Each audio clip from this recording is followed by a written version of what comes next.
Hey everybody, and welcome to another Cricut craft tutorial. Before we get started, make sure you subscribe to my channel. I put out new videos on Wednesdays and Saturdays with the occasional bonus live video, and it's totally free to subscribe. We do a lot of fun things on the channel, so don't miss out. We are going to talk today about how to engrave with your Maker, and soon I'll have a video showing you guys how to engrave with the Explorer. With the Maker, you will need the engraving tool, which is just this little itty-bitty head on the quick swap housing. The quick swap housing is easy to tell because it has a little button on top. It comes with the scoring wheel set, and you can also just buy it separately. And then you just need a Maker and an acrylic blank. With the acrylic blank, you need to make sure that it is 2 millimeters thick or less, otherwise it does not fit under the roller. I will have a link below to show you where I got my blank from. I know it's a little hard to see, but I'm going to show you guys the acrylic right now. The great thing with the acrylic is that it is big and well-sized, and it fits beautifully in the base. The nice thing is with these two is that they come with an SVG, so it's very, very easy to size your design to fit on to your acrylic. Let's go over to Design Space, and I'm going to show you how to use a single line drawing to make a really pretty wreath around your design. One other thing I wanted to make sure to tell you guys is that the acrylic base, so that LED base that this sits on that creates the beautiful colors, does come with a remote that you can change your colors. You can have it fade or flash. You can also set it so that it is on a specific color if you want to. You can also brighten or dim the light, which is really, really nice and comes with it, so it's totally included. The first thing that we'll need to do the acrylic blank is to get the SVG for it. It just makes it a lot easier to size your design. So on the 651 vinyl website, you will go to the word blanks and a drop-down menu will appear. You're going to click on acrylics, and the first box on acrylics is click here to download SVG files for our acrylic blanks. So we're going to click on that, and we are going to use the LED circle. So these ones are specifically made for the LED bases. All links are below for you guys. So this is the LED circle. So you're just going to click on it and choose the folder that you want to save it in. Mine automatically goes to my Cricut folder.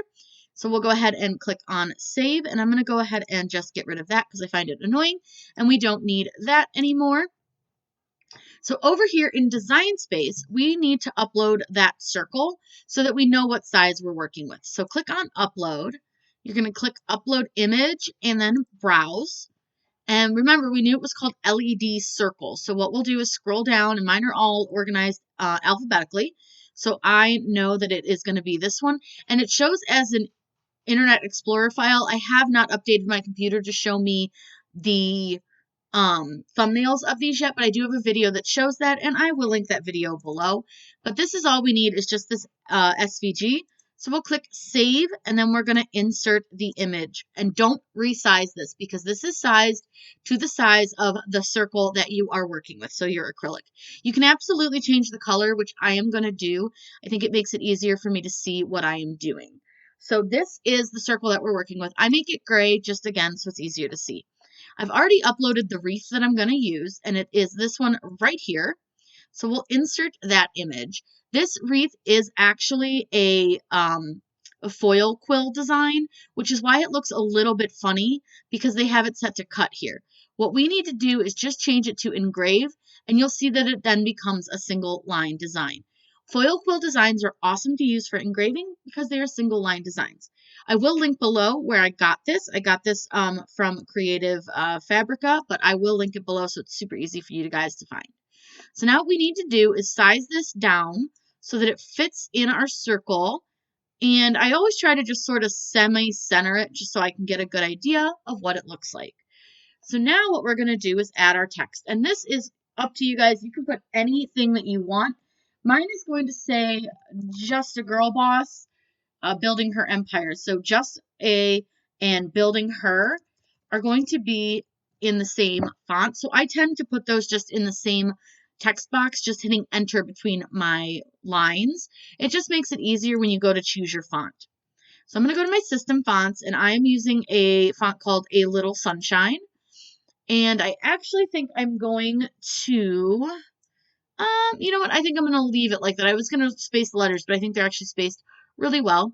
So now we need to go up to advanced up here, up in the upper like middle of the screen, and click ungroup to lines because we are going to put these separately in our design. And I'm actually going to make the J capital because I just realized I didn't do that.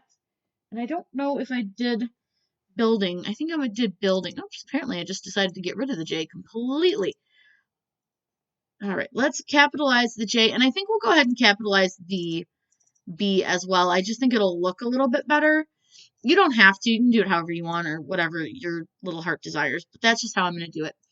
So those are going to be our fonts for those two words, and then we need to do Girl Boss and we need to do Empire. So we'll do that the same way. So we're going to do Girl Boss on one line and Empire on the next line. And for that one, we are using a font called, and I don't know how to pronounce it, forgive me, but it's AM something. I'll find it for you guys here. Oops, it's easier to go to System Fonts. It is Amrelia, I guess is what it's called, but it's really pretty and it's a nice thin font, which you'll see that when we turn all of this to engrave, you'll see why we used this font. So we need to space our letters down, and you want to space them down until they look like they're about touching, and you can totally make this bigger because sometimes it's hard to see if it's too small, and especially on these thin fonts, to see if they look like they're touching or not. And the best way I always find is just looking at the R's because you want those lines to be fairly straight.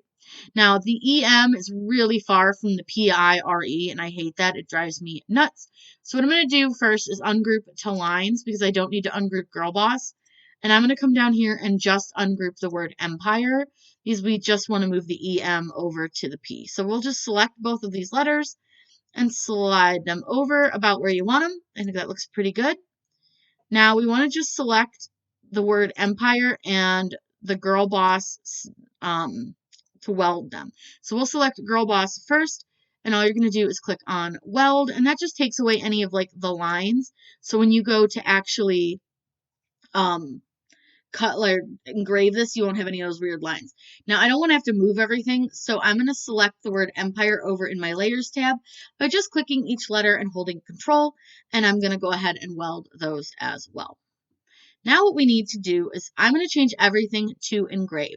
So up here under line type, you're going to click on the word engrave, and you're going to do that for both Girl Boss and for in Empire. And then you want to do that for the words just and you want to do builder. And I just realized I put builder. Let's talk about that terrible English. Should be building. It's been a long day. So we're going to do building her. So we're going to resize everything to about where we think it should be and the way we want it to look. I do want Empire and Girl Boss to be a little bit bigger. So I will usually size the couple words that don't maybe maybe I don't want them to stand out quite as much. And you're going to mess around with this to however you want it to look. There is no right or wrong way to do this. You just size it to where you want it. And I just try to make sure like the little loopies don't overlap with things or like the dot and the I. And you can see the P loop kind of sits low. So you want to make sure that that's not going to interfere with any of your little berries, I guess I would call them. So once you have everything kind of sized the way you want, you're happy with that, you can get rid of the circle. We don't want that. We don't need it.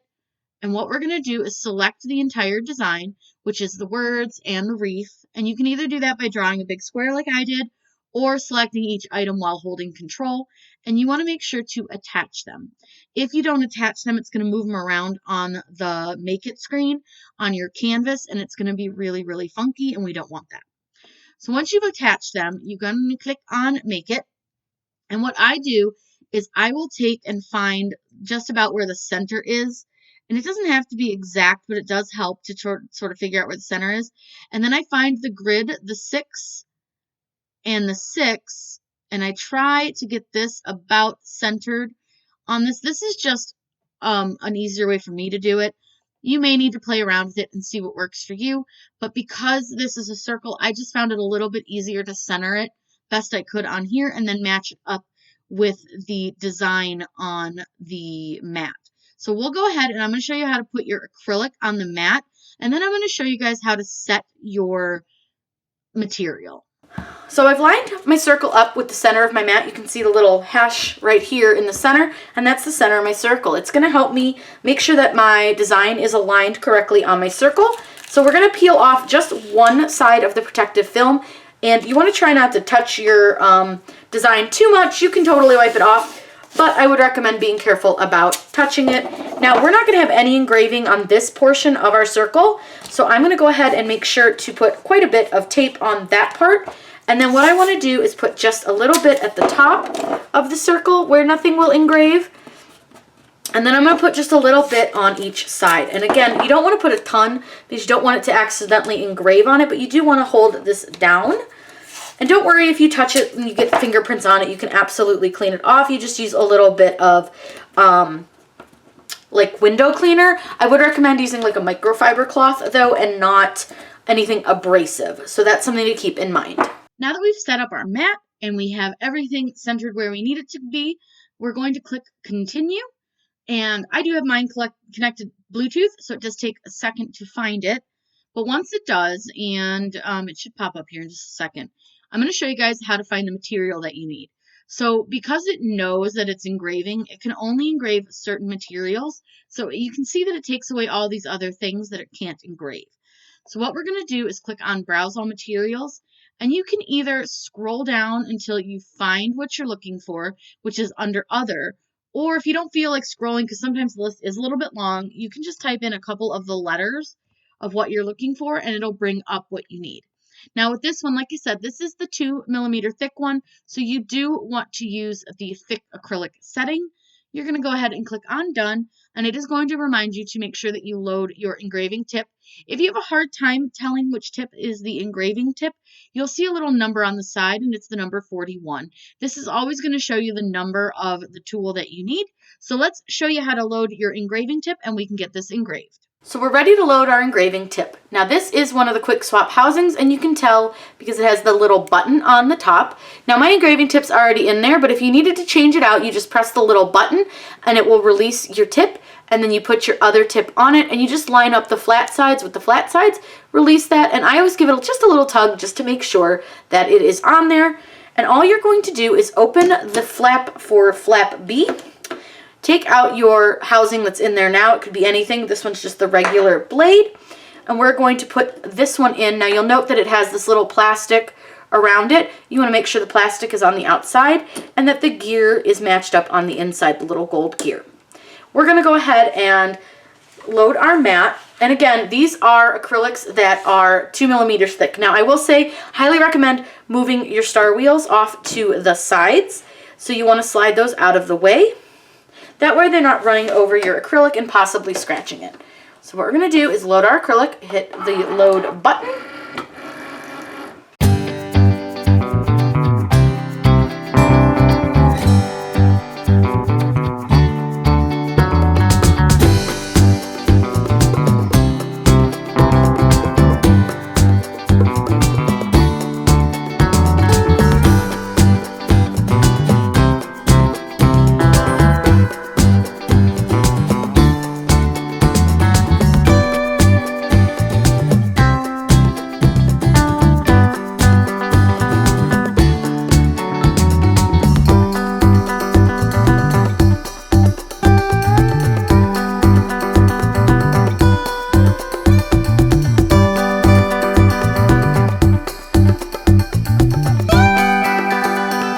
We finished engraving, so now we just need to remove it from the mat. Now I will say you will see some like engraving dust, and I don't know how well you guys can see it, but there's little bits of acrylic that will be on your piece. Usually I just take like my sleeve of my shirt and I just go like this, and it gets it off without scratching your acrylic.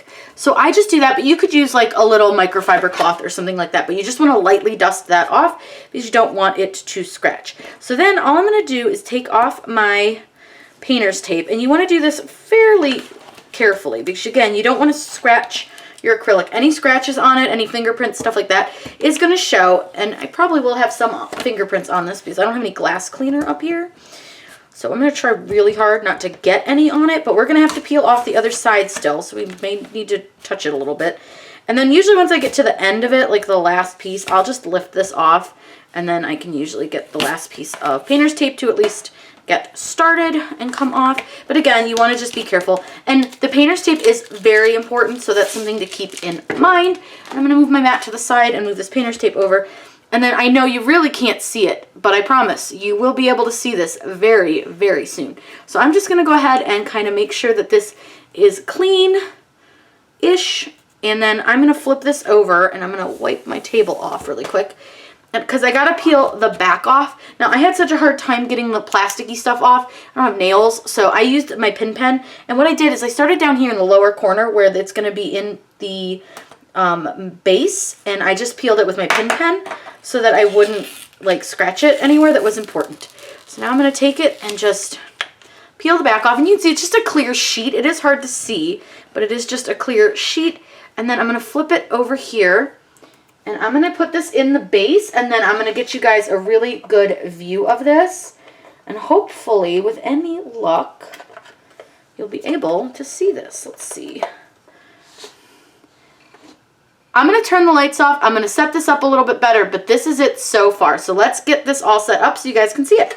And here it is all finished on our LED base, and you can see how nicely it sits in there. I know it's kind of hard. It's having a hard time focusing on it because the light keeps changing, but it's really, really beautiful. You can see it's almost perfectly centered. It could have been down a little bit more, but it's really, really nice, and I didn't want to go down too far and end up with it stuck in the base. But the base is great. You can get these at 651vinyl.com as well.